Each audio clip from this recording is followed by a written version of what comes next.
Good day to you from Anagalactic on the 10th day of July 2026, a Friday. In the inset window here, you'll see me earlier today making about a 9-minute video. What we're studying right now is imaginary space. Imaginary space involves a contradiction in terms due to the peculiar nature of the term we use, imaginary. The nominative form would be imaginarity, but really you need to say imaginary what. So imaginary is generally used as an adjective. It virtually has to be. If we could substantiate the existence of imaginarity, that would be in the mind. It is a mental construct, a mental space. This is space used in the most abstract, geometrically actually, but in this case somewhat undefined. What is meant by imaginary space in the mind? Except for the obvious circular definition, it is that space in the mind which is imaginary, wherein go imaginary things. Can there be imaginary things? That's the contradiction. To say that there is a physical imaginary space is somewhat an outlandish statement because it does involve a contradiction. Now, we're somewhat used to contradictions over the past century due to the nature of quantum mechanics, wherein there is a contradiction with relativity, meaning that it looks like there is some transmission that violates light speed, which is forbidden according to the construct of space-time. So there cannot be anything that travels faster than the speed of light. But in this case, that is in the case of spatial interaction, there could be, theoretically, a means of coordination that does not involve the time lag of space-time. The problem with space-time in terms of coordination is that by very definition, really the definition of relativity, is there is a time lag with any distance. Light traveling through space has a fixed speed, which must be called a maximum speed. Therefore, for instance, two entangled particles, which are considered to be in the same state, they have been put into the same state so that that is known, and then the two particles are separated so that a measurement can be taken, whereby changing the state of one of the particles causes the other particle to change state, where the question is, according to Bell's theorem, a major discovery of a way to test this violation of light speed, you can thereby test, using extremely exquisitely delicate computations, if the change in state in one particle involves a time lag or not in the change of state in the separated particle.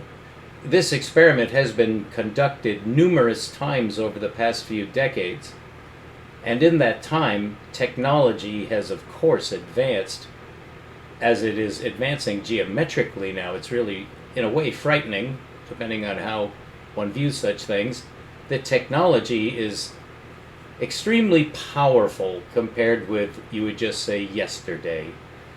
And because of that, there are more and more intricate, really technologically advanced ways of measuring that time lag between two entangled particles on the change of state in one. And then you would have to instantaneously measure the other. In other words, the measurement of both particles would have to be coordinated so that you would be able to know if there was a time lag in the change of state in the second particle. That has apparently been accomplished, and the Nobel Prize in Physics was awarded to a triad of men, one of whom was Allein, very well known. Zellinger, I think, was another, and there's a third, who shared the Nobel Prize in Physics, quite a lucrative prize, for having tested this phenomenon of entanglement to test the time lag to see if in fact relativity is violated. And the consensus now, which I substantially agree with. You have to have a little bit of reservation. This is an extraordinary measurement. It's an extraordinarily difficult measurement to make such that you're absolutely sure that you've made it, because of course light travels very quickly. and the problem that's allied with the fact that they're not very far apart, these two particles. You would prefer to have them further and further apart. But as you do that, you run into a problem in coordinating the two measurements. The further apart they are, the more difficult it is. One would have to assume, for the same reason, there is a time lag between the two measurement locations.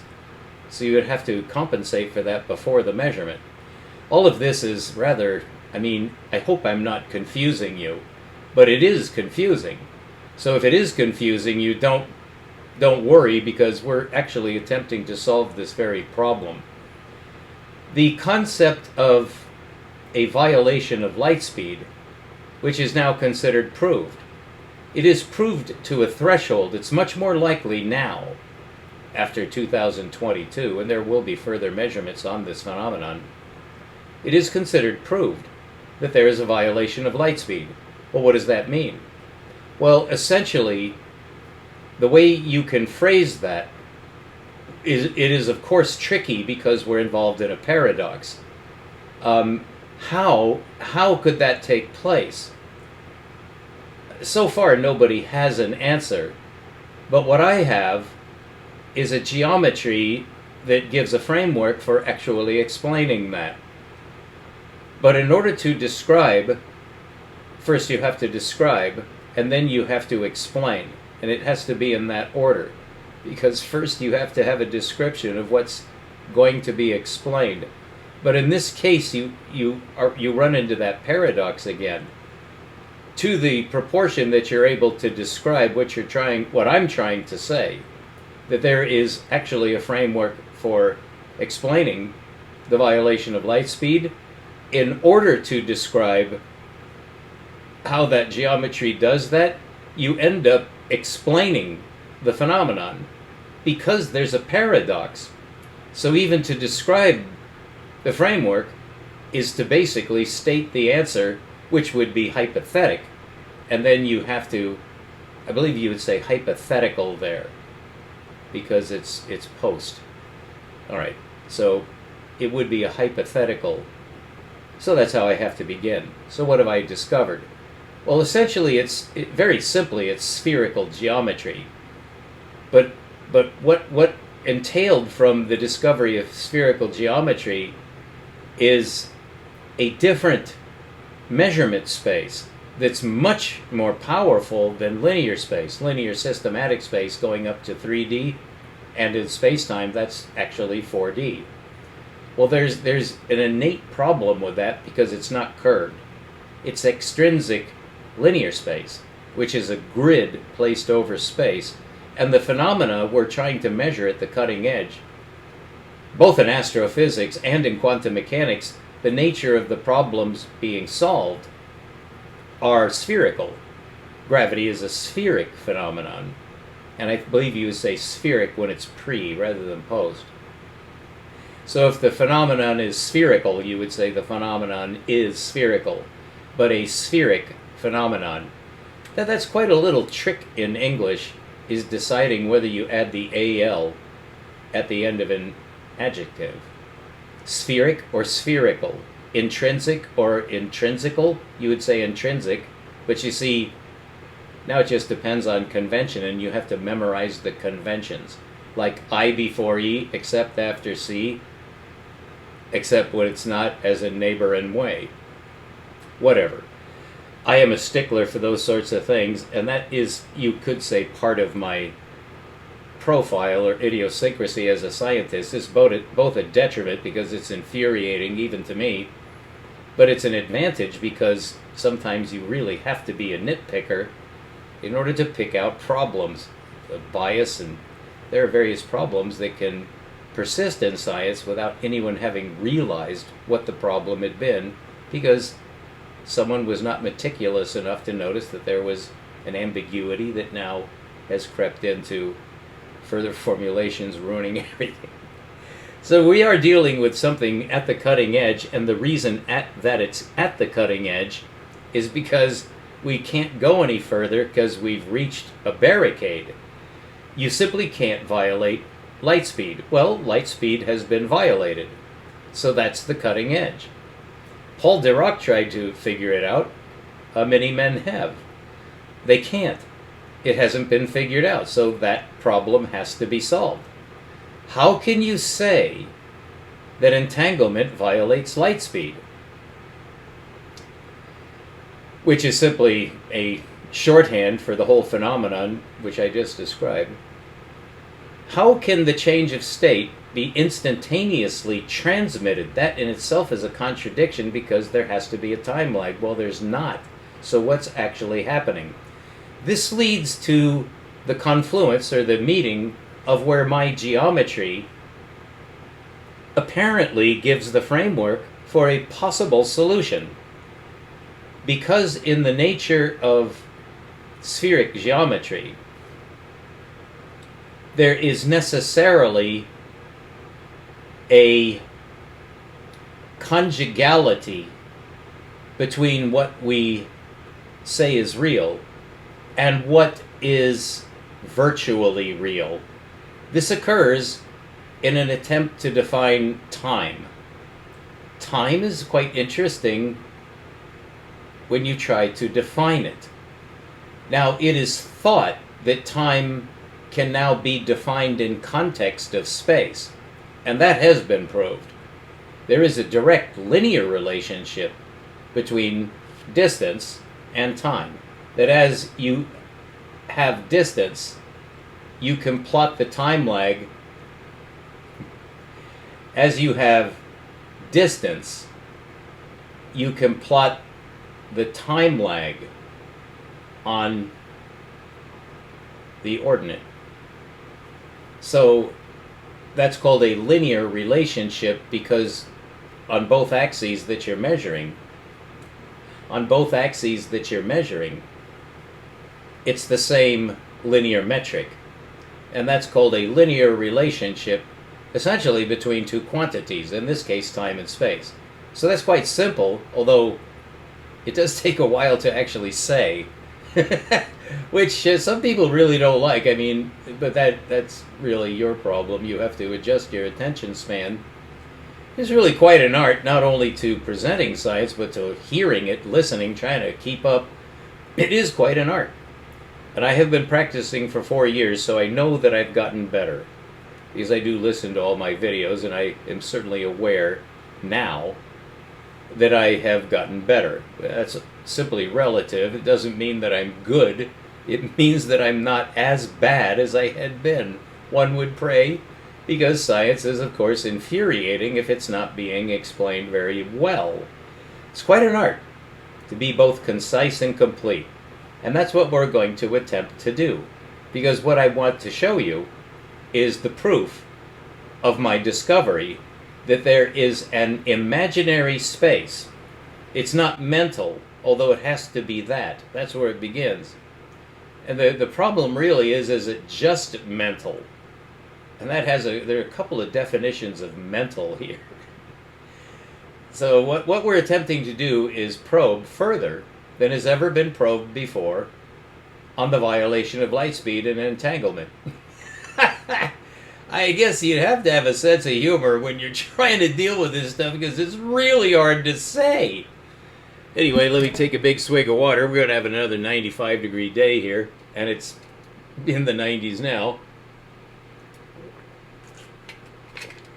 I can't leave the door open in order to get circulation. Not that it helps very much at this time of day. But there are all kinds of noises. Helicopters, sirens, trains, jays, hawks, music, cars. Unbelievable. It's just when I think I'm just about to really synthesize everything, I'm reaching the climax of a difficult sequence, all of a sudden these noises appear in the background. Okay, enough of that. Let's get to the subject at hand. I'm going to read something. I don't usually do this. But there is an advantage here in brainstorming that is free form. I think it's called, what it's called, free association or something, where you just let the reins go. But I wrote this down, so it shouldn't be difficult. I really think I did a good job on this, so I hope you'll bear with me as I simply read from what I call, this is going to be the title of, not the final title, but the working title of my paper, which will describe this geometry and, in fact, will describe everything we're about to talk about in a formal paper, which has to be done or it just won't become science. It'll be just me, and that's not science, although it's the beginning of science. Divine transmission. We may wonder at such a title. One has heard of divine geometry, I think or sacred geometry, I believe it is called, but sacred and divine, the right word is sacred. So one has heard of divine geometry. Divinity as an abstract noun may simply be defined as superconsciousness, right? Divinity, superconsciousness, not exactly synonymous, but it's a start. Hereby becoming identified as an entity. This would be the common concept of God, which is universal. I mean, men's reactions to that concept vary, of course, but it is a universal perception. You should say technically apperception, because perception has to do with your senses, really including your mind, but in this case it's a part of your mind that really can see beyond perceptual space, called imaginary in the mind. So God would be initially an imaginary concept if you're introducing that concept for the first time, which I say must occur for each human as they encounter the concept of God, and now it's time for you to react. Well, what is being said? What is it that you're reacting to? Quite interesting to define, since you can't really see God, although, who knows, maybe you can. Maybe you're looking at God at all times. It's very difficult to talk about, because what are you saying? You're saying that there is a super consciousness. You could also extend that using anthropomorphism to super intelligence, even super emotionality. I mean, you could say that God might have emotions such as anger or love, which is commonly said, certainly love.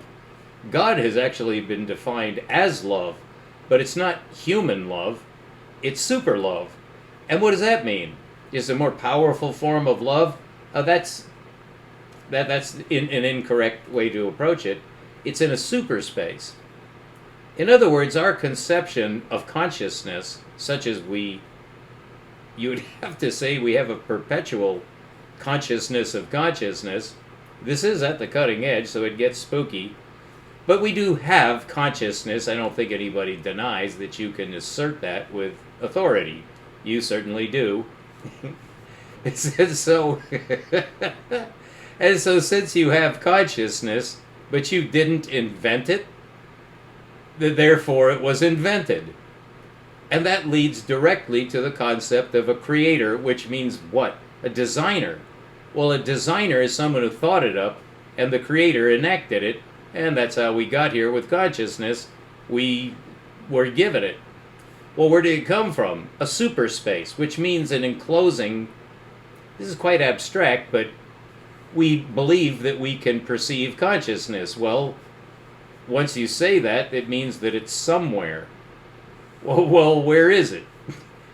I mean, you can try to localize it to inside your head, but that's not the question. The question is, where did it come from? You know, there are actually two frameworks for approaching that, one of which is quite dry, which it just is. The universe made it, and that's it. Well, that's kind of like saying, so the universe designed it. I believe that is what is being stated by the mechanists. Western concept of just pure mechanism, everything runs like a clock. Well, that does make sense, but there's obviously something else. It's happening inside. In other words, design just doesn't just happen. Design has to occur, which gets weird. All right, let me just continue reading. This is why I wrote this, is so I won't have to just blabber like I'm starting to do, which is easy to do if you're digging and letting your mind go.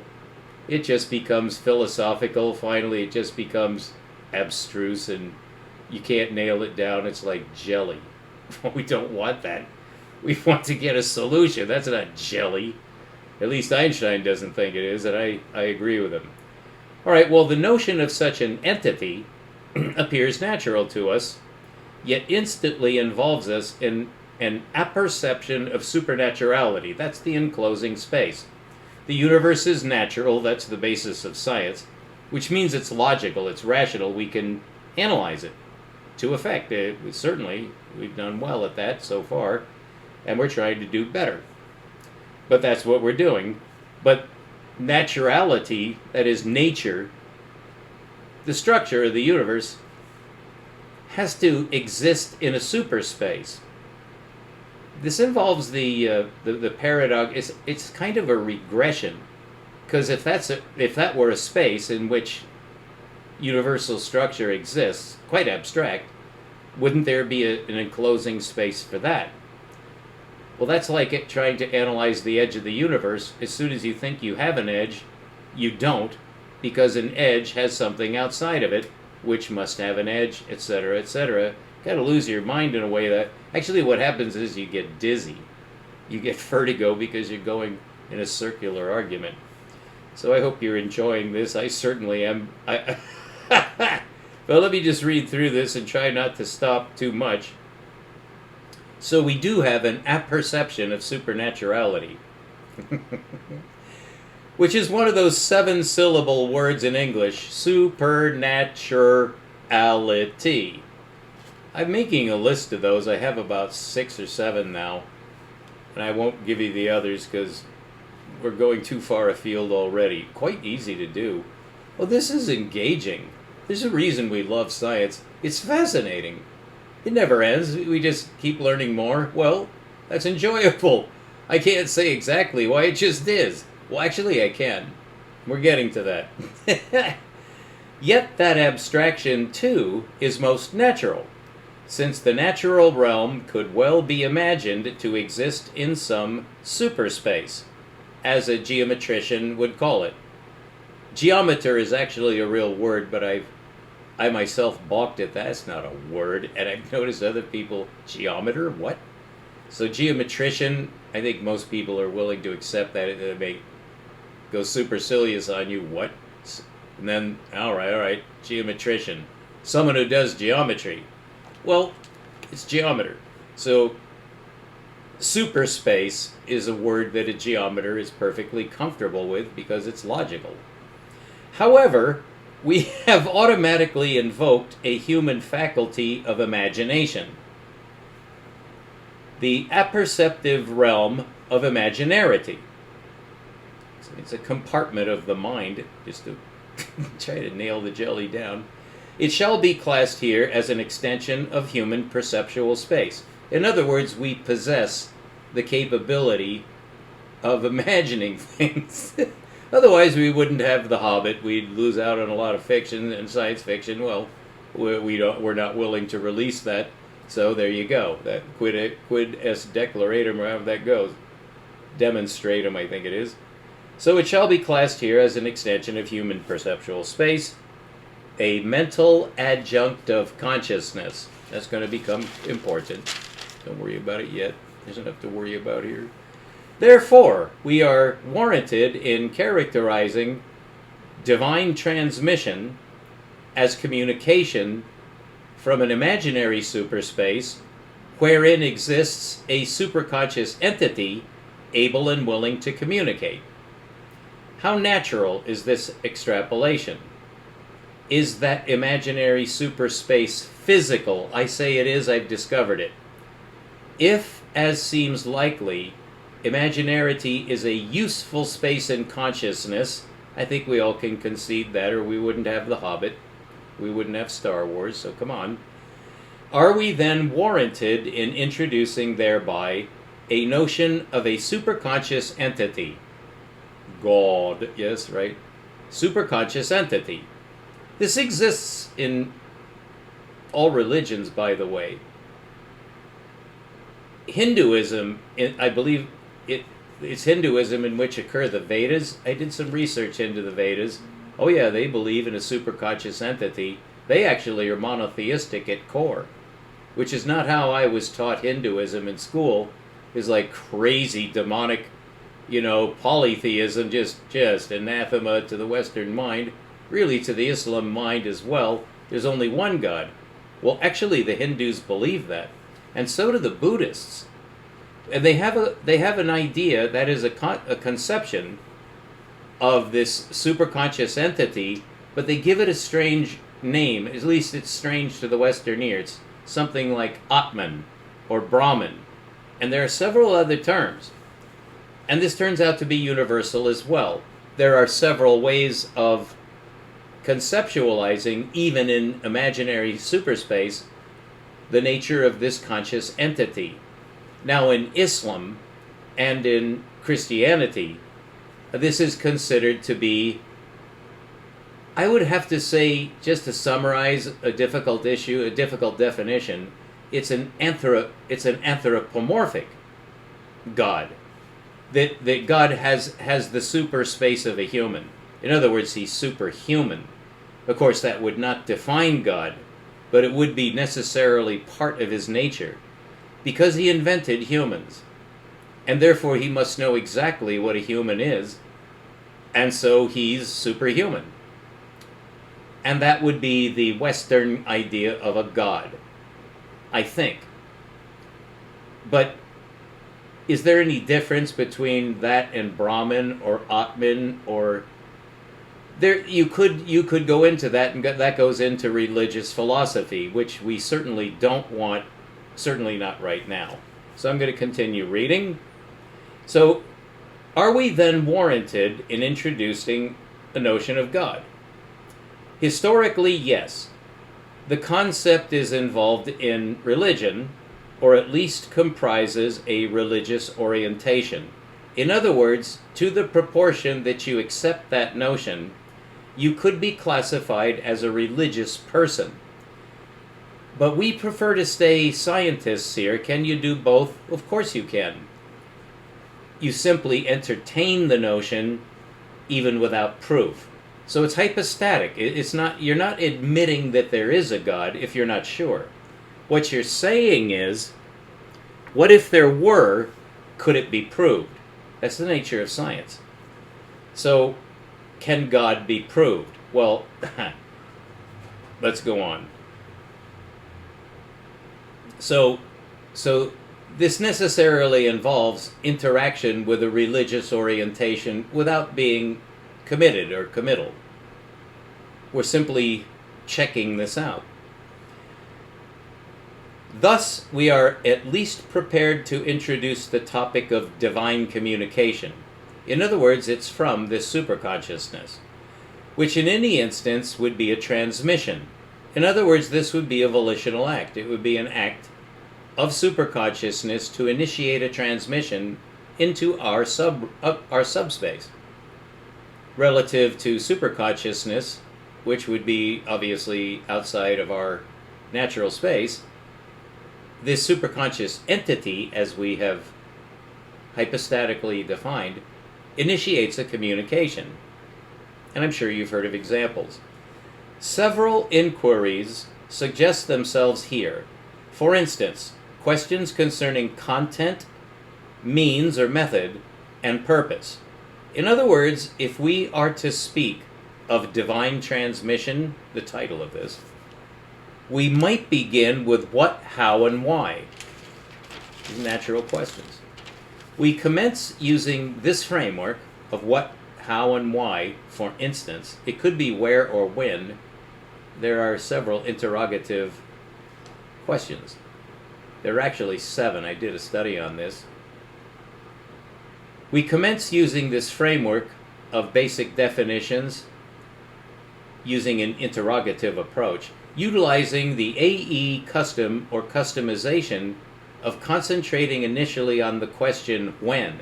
That is, can we give examples of when this might occur?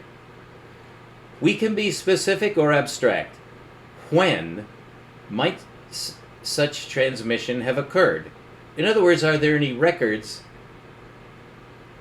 validatable or not? Do we have any reputable instances of such transmission? Well, of course, you would have to accept the testimony or whatever. So you don't want to commit, but have there been reports? Oh, yes. Well, of course, you've heard of the Bible and the Quran, and there have been other reported transmissions. Whether they actually occurred or not is a matter of forensics, at least at this stage. So yes, the answer is yes. In fact, it's universally known. Pretty much I can't say every single culture that's ever existed on the earth, but all the major cultures on earth have reports within their culture of divine transmissions. So now we need to ask some questions about that. Disregarding for a moment the imagined when, in other words, you could frame a question, is it even possible to decide if that could occur at any time? We prefer not to do that because it's much easier to find out if there have been any such reports, in which case it's much easier to begin analysis. So it's a matter of convenience here. Disregarding for a moment the imagined when, do we have any validatable records or reports of this phenomenon from around the world in our historical records? Here the word plethora hops to mind. Plethora, you may want to look that up. I'm not going to define it because I'll define it in context. The useful word plethora hops to mind. Yes, we all have heard of such sacred transmissions. In other words, there's a slew of them. In American vernacular, a shitload. Which sorry, but really slew. Well, plethora is the right word, just a bunch. Just, yes, the answer is yes, there's a bunch. Depending on time and locale, we all have certainly heard of such records. The Bible essentially is a collection of such records. The Quran is considered by 2 billion living people to be an example of a divine transmission.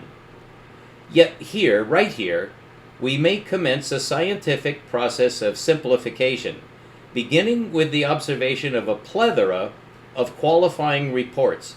We can drill down into that heap by asking, which came first? In other words, there has to be a chronological order of such reports. Can we get back to the very first one? And that's the end. So thank you for tuning in. That's a bit over a half an hour. I will go on here and keep this under an hour. That is always my intent.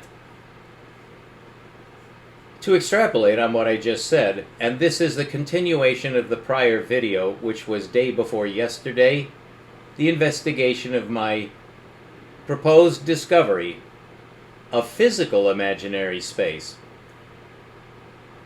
Quite an interesting proposition. Where did I derive this concept? Because this will give the means of addressing a possible transmission of which there are a plethora of reports. Can we scientifically evaluate that? Or is it just hearsay? Must it just remain a matter of opinion that science really has no final word on divine transmission?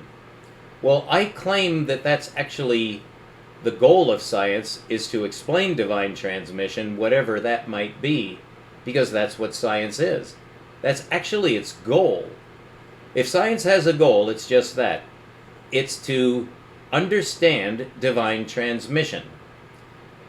Well, according to my own framework, which you can take or leave, I'm just putting it out there so that you know that there are a couple of frameworks for evaluating that question.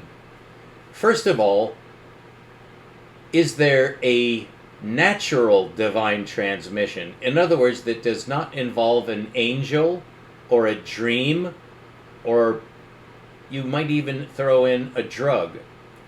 Is there a natural, what would properly be characterized intrinsic? Is there an intrinsic transmission of divine origin, that is, from a superconscious entity? Are we, as humans, being communicated with? In fact, you could ask at all times.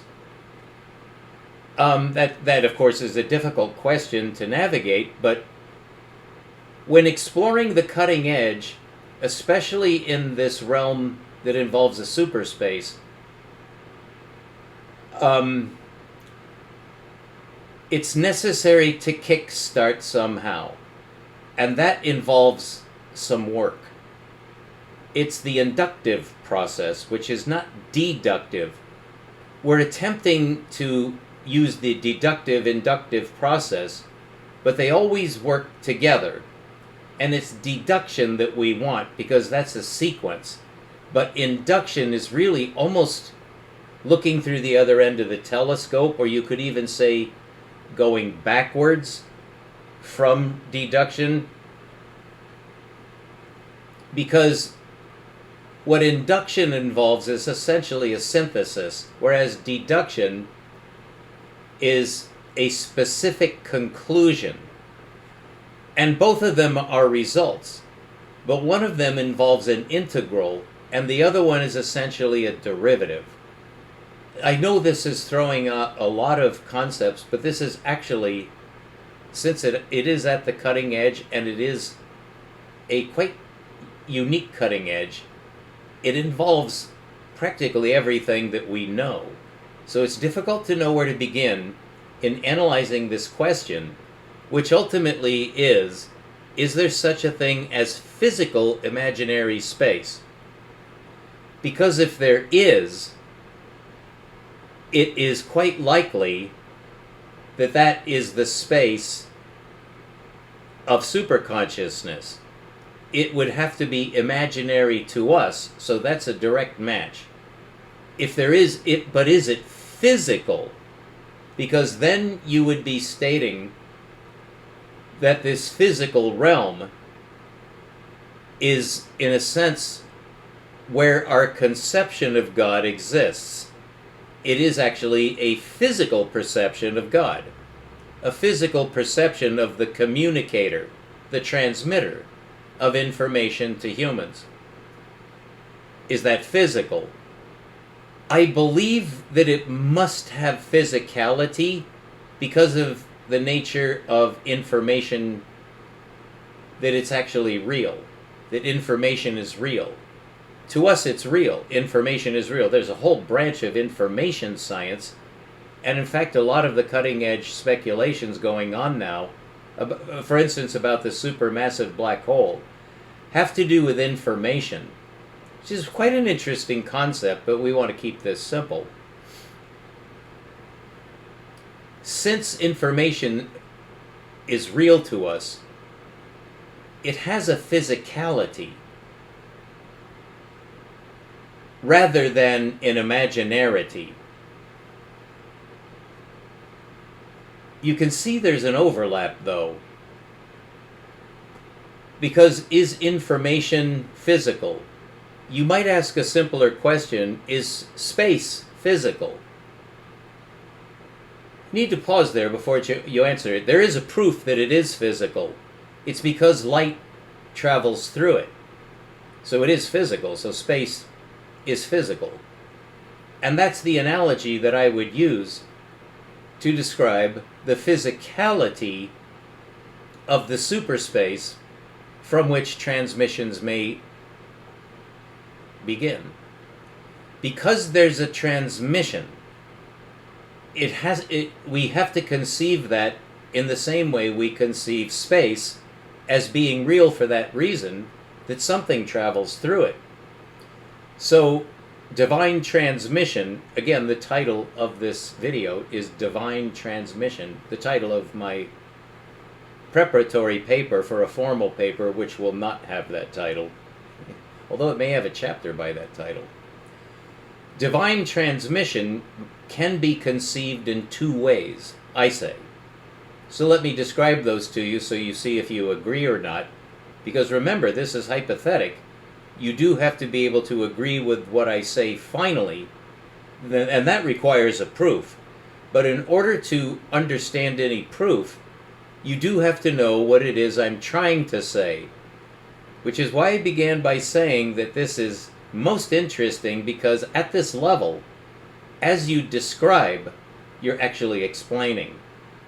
So that's what's going to make this a little bit tricky, but what I want to do is produce two possibilities for a framework for physical divine transmission.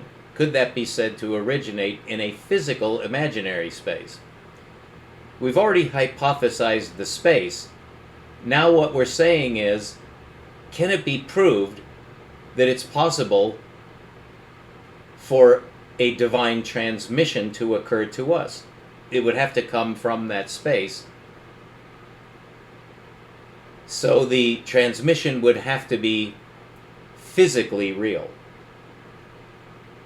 How does that occur? That's the second question. We've more or less described what.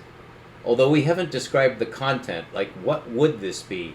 Well, we're keeping that abstract. It's just something that divinity would like to communicate to humanity. Through individuals, you would have to say. So what might that be? Well, you would want to then ask, how?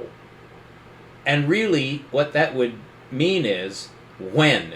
You can be specific now. When? You could also ask where. But when you ask when, you're going to end up with where, because we do have examples of this having happened. So what's a typical example? I would say that the best example is Muhammad.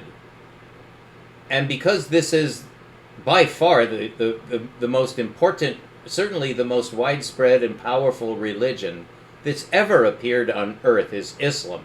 I don't think anybody disagrees with that. Yeah, well, there's a footnote. There are always people in religion who disagree with anything that doesn't exactly match what they think they know. But using this as a typical example, which is proper, you can't disagree with that, is to come up with some initial example. Just as a for instance. Well, for instance, Muhammad received a transmission from heaven. That's the superspace. But he received it not only from the superspace, he received it from the super entity, whom he calls Allah. So that's the entity, that's the communicator, who initiated a divine transmission to Muhammad. How was that done? We could begin there. What I want to ask is, when? When did that happen? This is my customized approach to this valid form of inductive inquiry. When did that happen? It was just a couple of decades after 600 AD. So it was about 1,400 years ago. Were there any transmissions earlier than that? That's what I want to ask. Because what we would like, if we can find out, and we should be able to find out because this is a finite result question, was there a very first reported transmission? You would have to say reported, so that you can analyze it unbiasedly. You're not saying that it's one or the other, you're saying it was reported. Well, Muhammad's report is very well accepted, although that's not a scientific proof. It's simply a consensual agreement, which is supportive, but it's not a final proof. What we want is some kind of proof. And in order to do that, in order to even begin to approach such an interesting and delicate question, you would want to be as specific as you can, and my chosen method for being so specific is to seek the very first transmission that's ever been reported. Can you even guess what that might be? For instance, were there any transmissions before Muhammad, or was he the first? He wasn't the first, and he, of course, knew that he wasn't the first. There were several reported transmissions before Muhammad, divine transmissions. All right. Let's go back then. What's an earlier one? Well, there's still a plethora. There's still a slew of examples. If you go to the Israeli prophets, because now we're talking about a specific transmission lineage. Muhammad follows perfectly in the lineage of the Israeli prophets. Although Muhammad was not Israeli, he's Abrahamic. So what about Abraham? Well, if you go back to the time of Abraham, were there any divine transmissions around the time of Abraham? Because Abraham is at the origin of both the Israeli transmission, which goes to Christianity, and the Islam transmission, which is subsequent to both the Israeli and, I guess you would say, the super Israeli transmission, which we call the Christian transmission. These are transmissions, but it's actually part of a lineage now, which can be traced. So what was the earliest of the Israeli transmissions? Around the time of Abraham, could you say that there was, at the time of Abraham, a known transmission? You could say yes, or you could say no, because now you're going back into the records of history, where you would certainly want a written record. A written record. Simply because that's concrete. So it's easier to analyze than an oral tradition. According to the Israelis, who were responsible for putting together the Tanakh, they have an earliest record called, at least in book form, it's called Genesis. And that's very well known. And perforce, Christianity accepts the book of Genesis as containing a genuine divine transmission. Okay, when? Now you need to ask who. Who was the first to receive a divine transmission before Abraham?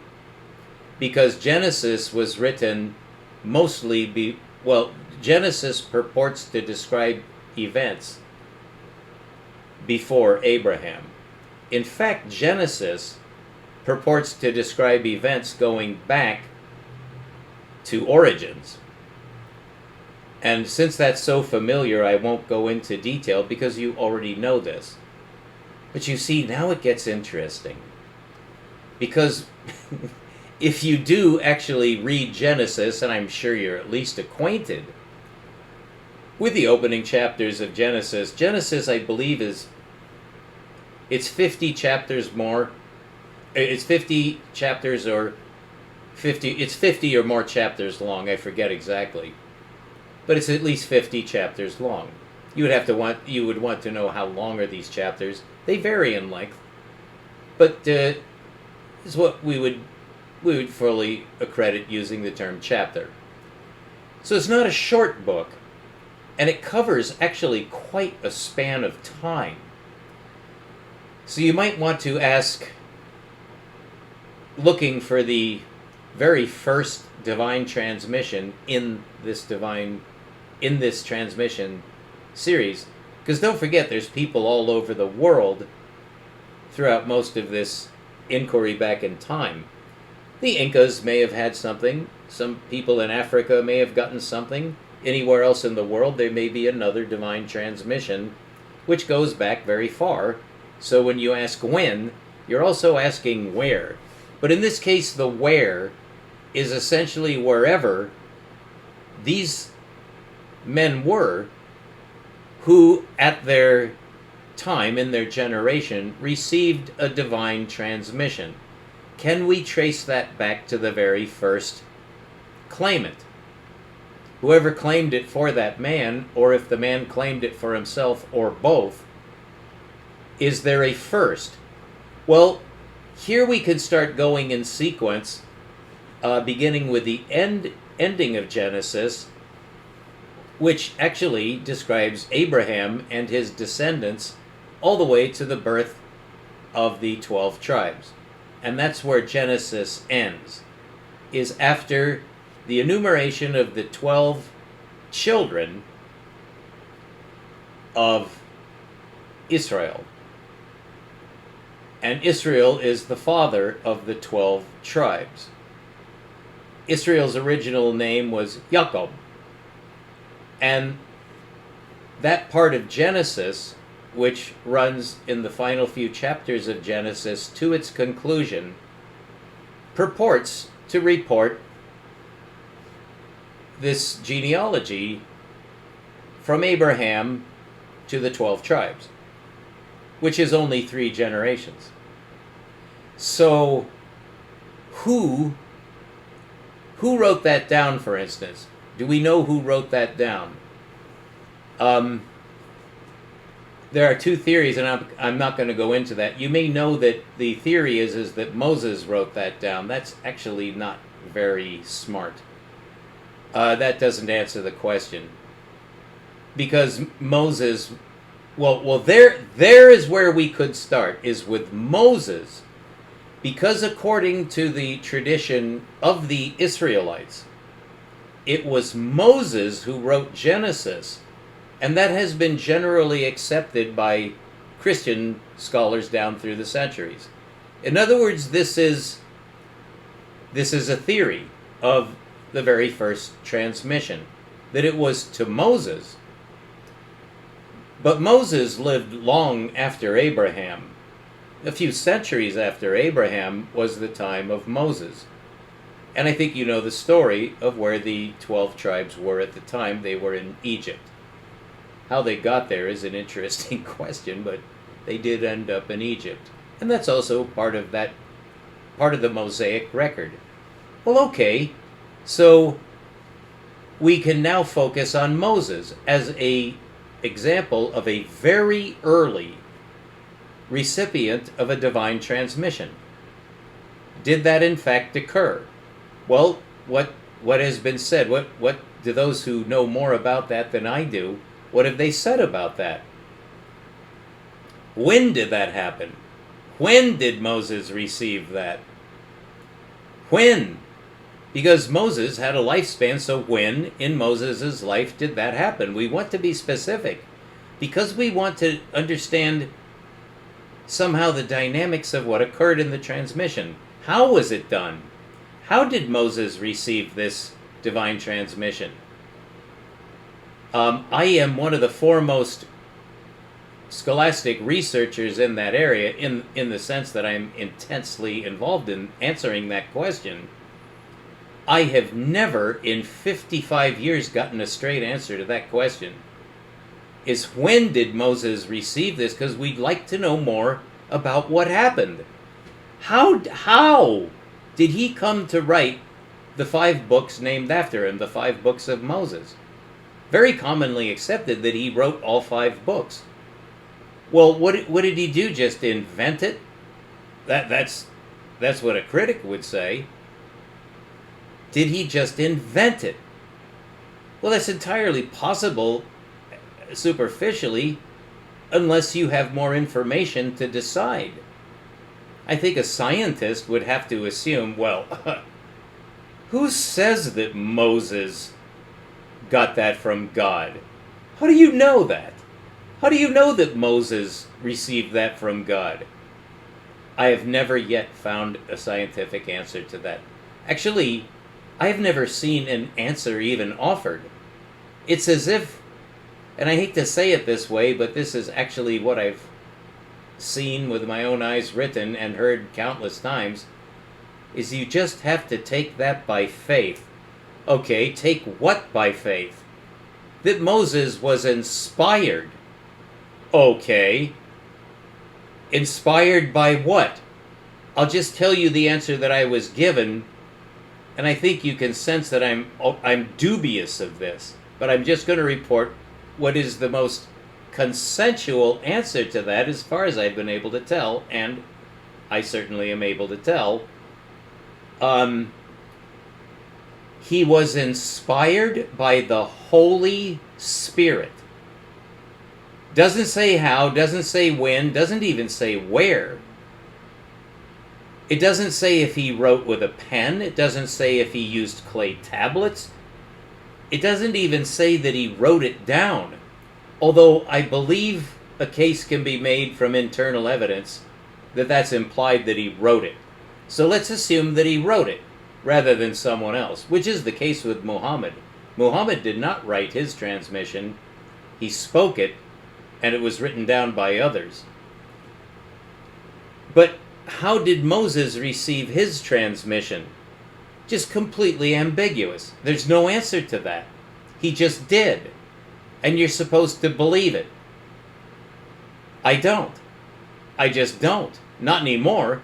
I'm not sure I ever did. That never made sense to me. Because for one thing, Moses reports his own death. So that's quite a transmission. Well, I think that's just absurd. So Moses, you can't validate that transmission if you say that Moses wrote it. That he was the first person to whom this divine transmission was divulged. Because he's reporting the creation of the earth. Really the solar system, which is what is meant by the heavens and the earth. Because the planets are in the heavens. So it was the creation of the solar system. Well, again, that is quite a divine transmission. Considering there's no details on when Moses wrote this or even how he wrote it. It simply stated that God gave him all the information in Genesis. Well, I say that's bullshit. So I disagree with mainline Christianity and I disagree with the Jews. That's crazy. And the reason I'm so adamant, the reason I'm so forceful about saying that is because I know where those transmissions came from. Because I did the research that simply either wasn't available to the Jews or the Christians, or they completely overlooked the right answer. Because Moses did not write Genesis. Another man wrote it. Which man? Well, now we're going back to the very first transmission. And here you have to remember who, because this wasn't in South America, it wasn't in Africa, it wasn't in Europe, it was in the Middle East. That's where Egypt and Israel and Babylon are. I mean, the original cultures were all in that area, which I think I don't need to explain any further. You know that. So that's where it was. That's where Abraham was. That's where Moses was, going back further than Abraham. What about going back further than Moses?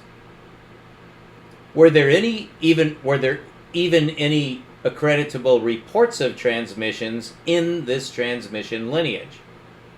In other words, who wrote Genesis? Well, it had to be many men.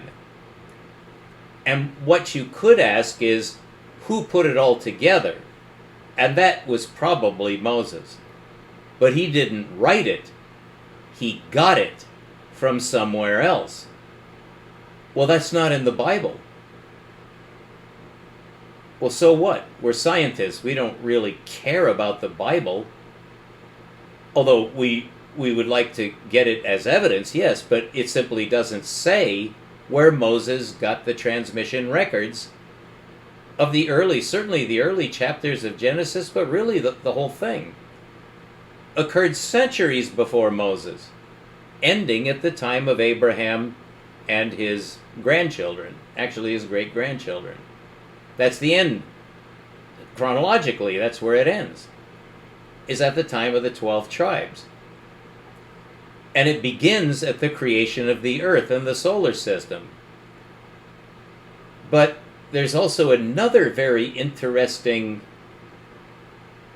report in that sequence, which is the ecocidal flood. The ecocidal flood is in that transmission record. Well, who reported that? Who? It wasn't Moses. It was someone else. Well, it would have had to have been someone who knew that there was a flood. Well, how in the world could you know that there was a flood? After the flood, there's nobody. Well, you know that the transmission record says that there was Noah and his sons and wives. And therefore, it was Noah and his wife and his 3 sons and their the 3 women that were those wives. Those 8 people repopulated the earth. That simply is what the transmission says. Is that's what happened after the flood. Well, only Noah could have known that.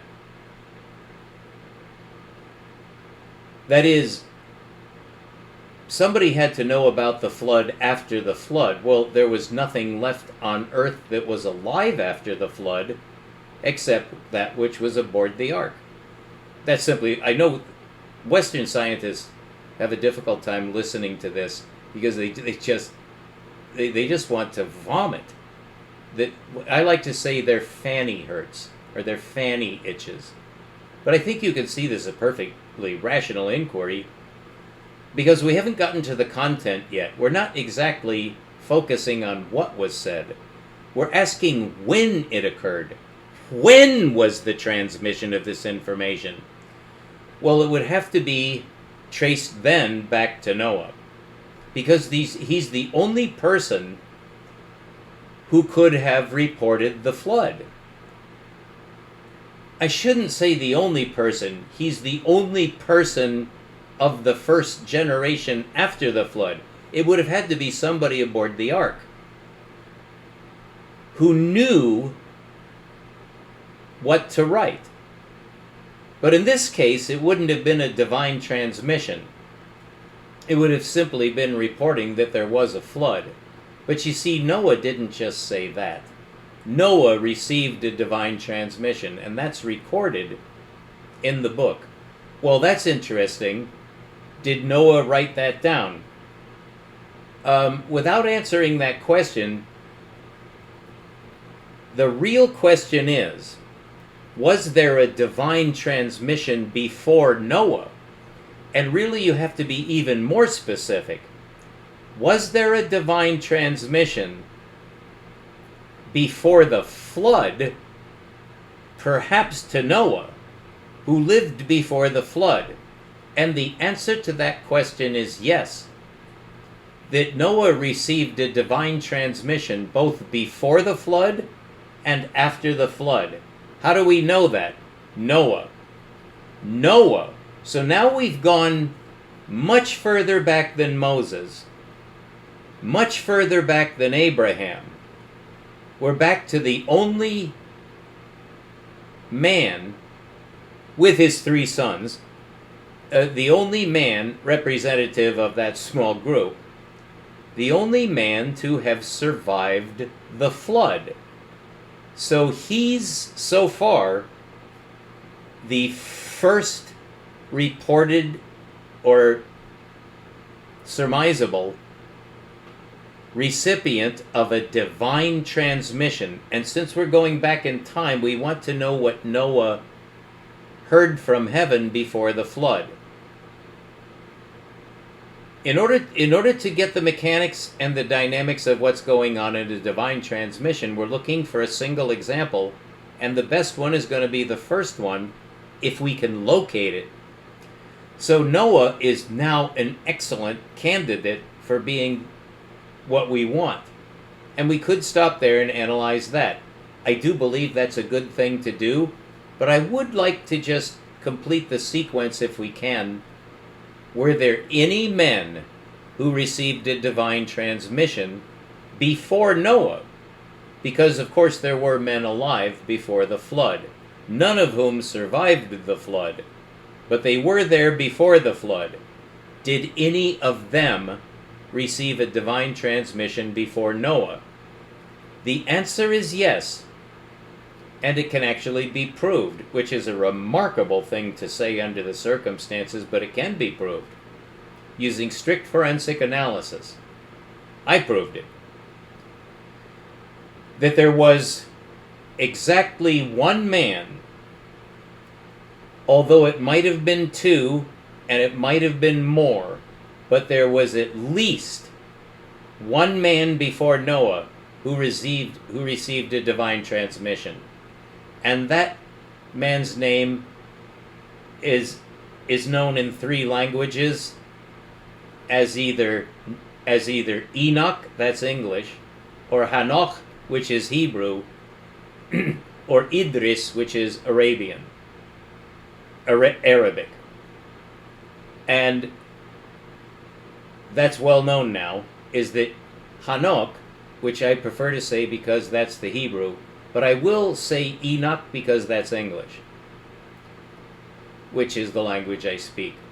So Enoch is possibly the first man ever to receive a divine transmission, but he definitely predates Noah as someone who did receive a divine transmission. How do we know that?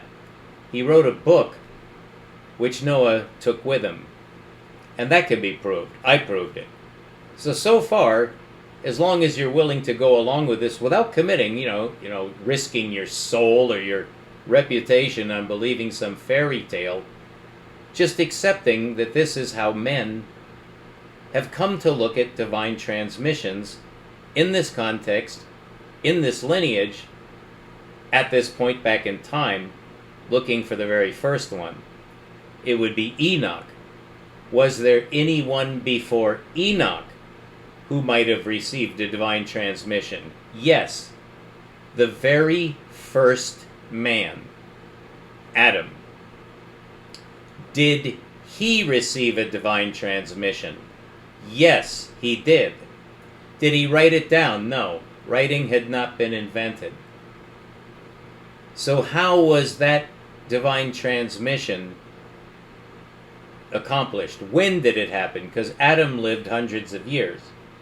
So when did he receive the divine transmission? That would answer our initial inquiry. When? When did this happen? Unknown. That's completely unknown. But it can be assumed that he did receive a divine transmission. How do we know that? Because Enoch knew him personally. They were alive. They were contemporaries. Because Adam lived so long, even though Enoch was born 7 generations after Adam, Enoch was a full-grown man, and he knew Adam before Adam died. And therefore, it was Enoch who received that transmission through Adam. So Adam told Enoch, and Enoch invented writing. Now, you don't need to accredit that, although you can entertain the notion, as I have, in order to try to get the wind. Now, Enoch, therefore, must have known what Adam knew, because only Adam could have known the creation sequence of Earth. And that had to be told to Adam, because Adam had no way of knowing that when he essentially just woke up on this planet, having been created by God. So Adam was the first man to receive a transmission, and we know that because Enoch wrote it down. And I'm just going to say here, Enoch transmitted it to Noah. Do we have any record of that? Yes. Enoch wrote that down, and so did Noah. So we now have 2 witnesses to the earliest transmission of all. And it divides, because Adam was the first man to receive a transmission, but he himself had to transmit it verbatim to someone else, and that did happen. Enoch got Adam's transmission verbatim, and then Enoch got a transmission himself, and he wrote it all down, and he gave it to Noah, and Noah received a transmission, and he wrote that down later. Or not. We're not sure if Noah composed anything. We know that Enoch did, and we have his book, but in order for us to have that book, Noah would have had to have it. So Noah had the book. That's perfectly reasonable to say in a forensic inquiry. So Noah got the transmissions of Adam and Enoch, carried it across the flood in book form, and passed it on. And that's where the record ends. We have no idea, at least from Scripture or from the book of Enoch, we have no idea what Noah did with that book. But we do know that it came into the hands of Moses. And how that happened, only I know. You don't have to accept that, obviously, but that's actually, I am entitled to say that, but you are not entitled to believe it unless I can prove it. But I am saying that I do know, and no one else knows, that the book of Enoch got to Moses somehow. And I can't say that I know how. I don't, because there's no record of that anywhere. Not Moses did not say, which really puts the spurs to Moses. How come Moses did not say how he got the book of Enoch? Why would Moses leave that out? Wouldn't you expect that Moses would have been instructed by God to put into his record just exactly where he got this information? And he wasn't. And therefore, that's a lie. And the Jews invented this lie. That can be proved now. The Jews made up this story that Moses wrote the 5 books of Moses. No, he did not. No, he did not. Or if he did, because I know that he did. But what happened to his entire record? Because Moses 100% certainly, without any doubt whatsoever, would definitely have written down where he got those records. And I'm sure that he did. And that part of those records was destroyed. And it was destroyed by the Israelite Levites. And that can now be proved, that the Israelites tampered with the record. And most of the 5 books of Moses are completely unreliable. However, either much of it or most of it is reliable. And one part of it that is reliable is Genesis. That Moses wrote down Genesis, and that has been passed on correctly. Insofar as we believe we've gotten all of it, and we didn't get all of it. Because somebody receiving the transmission from Noah down through the generations to Moses, those who followed on Noah, who got the record from Noah, even a book, probably a book, that was passed down through the generations of Noah, which would be through his 3 sons. We actually know that it was, well, we actually are most likely certain that it was only through one son, Shem. And that's where we get the word Semitic. It means a descendant of Shem. That word is completely changed meaning, but that's okay. We're not going to go into that. You're probably aware of that. So you are if you've heard some of my videos in the past. So the book was handed down through the Shemites, so that eventually it fell into the hands of Moses. If in fact it got to him by that way, it may have been through the Egyptians. And there's good evidence that it was. But then you would have to ask, how come the Egyptians don't remember having had that book? And that's quite an interesting story, which takes us way into theory. And we don't want that, because our question is quite simple. When was the earliest divine transmission? And that's 1 hour and 15 minutes. It's up to 95 degrees now, and I have to desist. I actually could go on, and I want to go on, but I also know that this is too much for you now. Statistically, it may not be too much for you, and I pray, well, thank you if it's not too much for you, because you're listening. Because I make perfect sense, and I know I do. I am not confusing in the slightest degree. I'm really perfecting my delivery so that I don't make any mistakes.